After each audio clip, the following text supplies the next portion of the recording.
Hello दोस्तों, स्वागत है आपका आप ही के यूट्यूब चैनल फाइनेंस वाला में।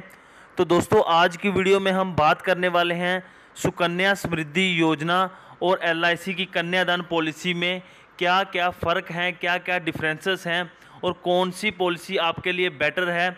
हम कुछ डिफरेंस जो कि दोनों पॉलिसियों के बीच में है वो आपके सामने रखेंगे, सो दैट आप खुद ही डिसाइड कर सकें कि आपको दोनों में से कौन सी पॉलिसी लेनी है अपनी बेटी के लिए। तो दोस्तों, वीडियो बेहद ज़्यादा इन्फॉर्मेटिव रहने वाली है। चैनल पे पहली बार आए हैं तो चैनल को सब्सक्राइब कर लीजिए, वीडियो को लाइक कर दीजिए दोस्तों अभी के अभी, बिकॉज आपका एक लाइक हमें बहुत ज़्यादा मोटिवेशन देता है। तो बिना आपका वक्त गवाए हुए दोस्तों, चलिए जल्दी से वीडियो को शुरू करते हैं। तो दोस्तों, इस टेबल के माध्यम से हम जानेंगे कि सुकन्या समृद्धि योजना और एलआईसी की कन्यादान पॉलिसी में क्या क्या डिफरेंसेस हैं। सबसे पहला बात करें हम पहले डिफरेंस की, तो जो सुकन्या समृद्धि योजना है ये सिर्फ और सिर्फ लड़कियों के लिए है, बेटियों के लिए है। लेकिन दोस्तों, जो एलआईसी की कन्यादान पॉलिसी है ये लड़कों और लड़कियों दोनों के लिए है। अगर आप चाहें तो अपने लड़के के लिए भी ये पॉलिसी ले सकते हैं, लड़की के लिए पॉलिसी ले सकते हैं। नाम सिर्फ कन्यादान है। बेसिकली एलआईसी की इस पॉलिसी का ऑफिशियल नाम कन्यादान पॉलिसी नहीं है, इसके बेनिफिट्स को देखते हुए इसको कन्यादान पॉलिसी कहा जाता है। आप चाहें तो अपने बेटों के लिए या बेटियों के लिए, दोनों के लिए ये पॉलिसी ले सकते हैं। लेकिन सुकन्या समृद्धि योजना सिर्फ आपकी बेटियों के लिए ही पॉलिसी है। दूसरे डिफरेंस की अगर दोस्तों हम बात करें, तो अगर आपको सुकन्या समृद्धि योजना पॉलिसी लेनी है तो आपकी बेटी की जो उम्र है वो 10 साल तक होनी चाहिए। मतलब कि आपकी बेटी का जन्म होने से लेके उसके 10 साल उम्र होने तक ही आप ये पॉलिसी ले सकते हैं। लेकिन दोस्तों, अगर एलआईसी की कन्यादान पॉलिसी की बात करें तो ये पॉलिसी जो है वो बच्चों के माता पिता द्वारा ली जाती है। बच्चों के माता पिता के नाम पे ये पॉलिसी होती है। तो बच्चों के जो माता पिता हैं उनकी उम्र जो है 18 से 50 साल के बीच में होनी चाहिए, तो वो कभी भी उनके माँ बाप ये पॉलिसी ले सकते हैं। तीसरे डिफरेंस की अगर हम बात करें दोस्तों, कि जब भी मैच्योरिटी के बाद सुकन्या समृद्धि योजना के जो पैसे हैं वो बेटी को मिलते हैं। लेकिन एलआईसी की जो कन्यादान पॉलिसी है इसमें मैच्योरिटी के जो पैसे हैं वो दोस्तों माता पिता को मिलते हैं। नेक्स्ट बात करें दोस्तों सुकन्या समृद्धि योजना में पॉलिसी की, तो ये पॉलिसी दोस्तों 21 साल के लिए होती है, जिसमें आपको 15 साल तक पैसे पे करने होते हैं, पेमेंट करनी होती है, प्रीमियम कह लीजिए, जो भी कह लीजिए। 15 साल तक आपको पैसे पे करने होते हैं। उसके बाद 21 साल तक जो बीच का टाइम है 15 से 21 का, उसके बीच में कोई पैसा जमा नहीं करना होता है और 21 साल मैच्योरिटी होने पे आपको आपके पैसे मिल जाते हैं। लेकिन दोस्तों, अगर बात करें हम एलआईसी की कन्यादान पॉलिसी की, तो इसमें आपको एक चीज़ की फ्लेक्सिबिलिटी मिलती है कि आप 13 में से 25 साल 13 से लेके 25 साल तक की कोई भी पॉलिसी टर्म ले सकते हैं। आप 15 साल की पॉलिसी ले सकते हैं, 16 की ले सकते हैं, 20 की ले सकते हैं, 25 साल की पॉलिसी ले सकते हैं। और इसमें आपका क्या होगा कि जितनी भी आप पॉलिसी लेंगे उससे 3 साल कम तक आपको प्रीमियम भरना होगा, पैसे देने होंगे। मान लीजिए अगर आप 20 साल की पॉलिसी लेते हैं तो आपको पहले 17 साल ही पैसे देने हैं, लास्ट के 3 साल पैसे नहीं देने हैं।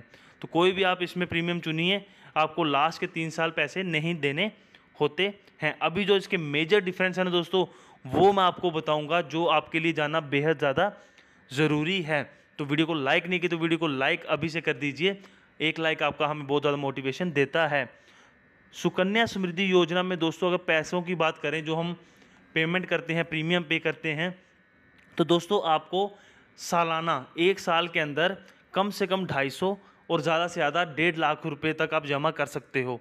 मतलब कि आपको अपना ये जो खाता है सुकन्या समृद्धि योजना का, इसको चालू रखने के लिए, ये बंद ना हो, तो 1 साल में कम से कम 250 रुपये जमा करने हैं। उसके अलावा आप कभी भी जितने भी पैसे अगर जमा करना चाहो आप कर सकते हैं। किसी महीने आपके पास पैसे नहीं हैं तो आप मत दीजिए, किसी महीने ज़्यादा है तो ज़्यादा दे दीजिए, किसी महीने कम है तो कम दे दीजिए, नहीं है तो मत दीजिए। साल में कम से कम 250 रुपये आपको जमा करने हैं। ये सुकन्या समृद्धि योजना की एक अच्छी बात है।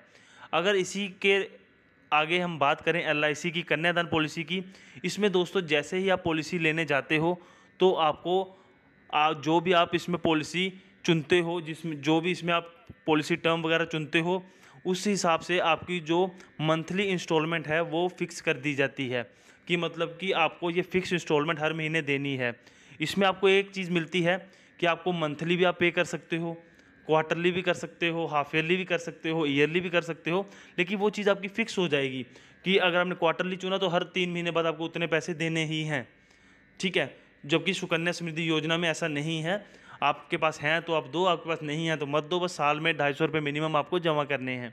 लेकिन LIC में आपकी किस्त बन जाएगी, चाहे आप मंथली बनवा लो, क्वार्टरली बनवा लो, हाफ ईयरली बनवा लो, ईयरली बनवा लो, वो आपको लेकिन टाइमली पे करना ज़रूरी है। तो इस चीज़ का दोस्तों आपको यहाँ पे ध्यान रखना है। सुकन्या समृद्धि योजना में एक चीज़ और बता दूं मैं आपको, सुकन्या समृद्धि योजना में जो आपको मैच्योरिटी पे जो अमाउंट मिलेगा वो पहले से आपको पता नहीं होगा, क्योंकि क्वार्टरली इसके रेट ऑफ इंटरेस्ट चेंज होते रहते हैं, जिसके हिसाब से इंटरेस्ट कभी ज़्यादा बनेगा कभी कम बनेगा, तो एग्जैक्ट अमाउंट सुकन्या समृद्धि योजना में आपको नहीं देखने को मिलता है। लेकिन LIC की कन्यादान पॉलिसी में क्या है कि जब आप जिस दिन आप पॉलिसी लेने जाओगे उसी दिन आपको फिक्स बता दिया जाएगा कि आपको मैच्योरिटी पे कितना अमाउंट मिलेगा, ठीक है दोस्तों।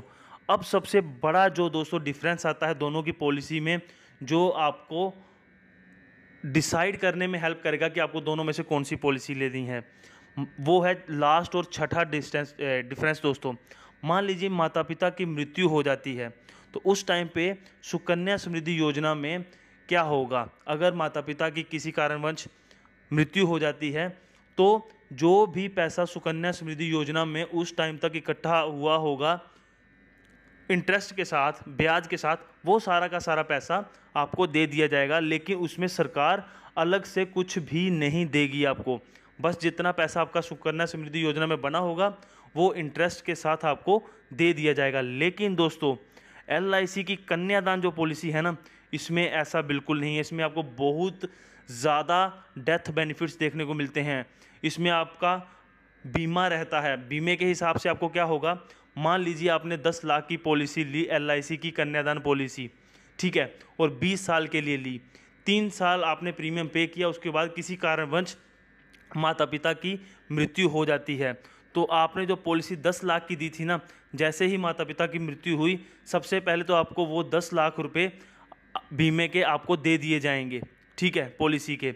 उसके बाद दोस्तों जो बचे हुए 17 साल है ना, वो बचे हुए 17 साल तक में क्या होगा, हर साल आपको 1-1 लाख रुपया दिया जाएगा, ठीक है। 1-1 लाख का मतलब क्या हो गया कि 10 लाख का 10%, मतलब कि जो भी आपका बीमा है, जो भी आपकी पॉलिसी है 10 लाख की, उसका 10% हर साल आपको दिया जाएगा। तो सबसे पहले तो आपको पॉलिसी के 10 लाख रुपए 3 साल बाद ही मिल गए, फिर बचे हुए 17 साल तक आपको हर साल 1-1 लाख रुपया दिया जाएगा। जैसे ही 20 साल कंप्लीट हो जाएंगे तो जो पॉलिसी के मैच्योरिटी बेनिफिट्स थे ना, जो आपके माता पिता ने लेते टाइम मैच्योरिटी बेनिफिट्स उनको बताए गए थे कि 20 साल बाद आपको इतने पैसे मिलेंगे, वो दोस्तों मैच्योरिटी के पैसे अलग से 20 साल बाद आपको भी मिलेंगे। तो मतलब कि ये लास्ट में जो ये बेनिफिट्स है ना, ये बहुत ज़्यादा है LIC में, जबकि सुकन्या समृद्धि योजना में ऐसा नहीं है। वहाँ के आपको जितना आपका पैसा बना होगा वो इंटरेस्ट के साथ दे दिया जाता है, लेकिन LIC में ये बहुत ही ज़्यादा अच्छी चीज़ है। बाकी अभी आप खुद तय कर सकते हैं कि आपको दोनों में से कौन सी पॉलिसी लेनी है, ठीक है।